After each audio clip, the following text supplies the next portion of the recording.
Hi guys, तर तुमचे देखील उन्हाळ्यामध्ये पापड किंवा कुरडई बनवायचे राहिले असेल तर ही व्हिडिओ तुमच्यासाठीच आहे। सर्वात आधी मी तांदूळ धुवून त्यांना वाळत घातले होते, त्यानंतर जरा दळून आणले होते आणि लगेच आपण कुरडया बनवायला घेतल्या होत्या।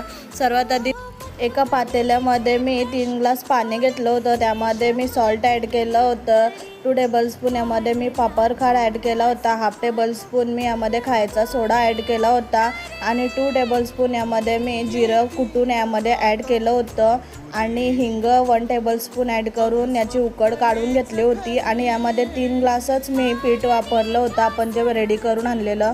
त्यानंतर उकड काढली की लगेच तांब्याच्या किंवा वाटीच्या साह्याने तुम्ही त्याला व्हिडिओमध्ये जशा प्रकारे मी मळून घेतला आहे तशा प्रकारेच तुम्ही मळून घ्या पाण्याच्या साह्याने। आणि तुम्ही व्हिडिओमध्ये बघू शकता कशा प्रकारे कन्सिस्टन्सी आहे आपल्या डोची।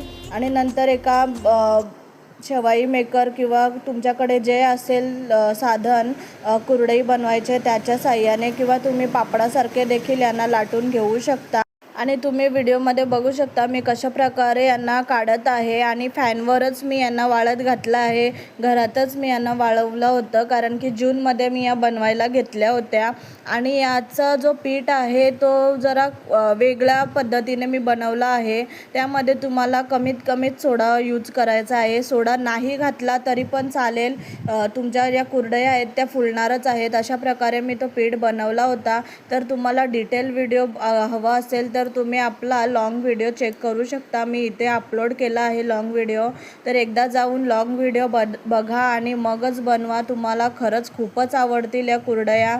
तर एकदा नक्की बनवून बघा। तर आजच्यासाठी एवढंच। Okay, bye guys, see you soon in next vlog.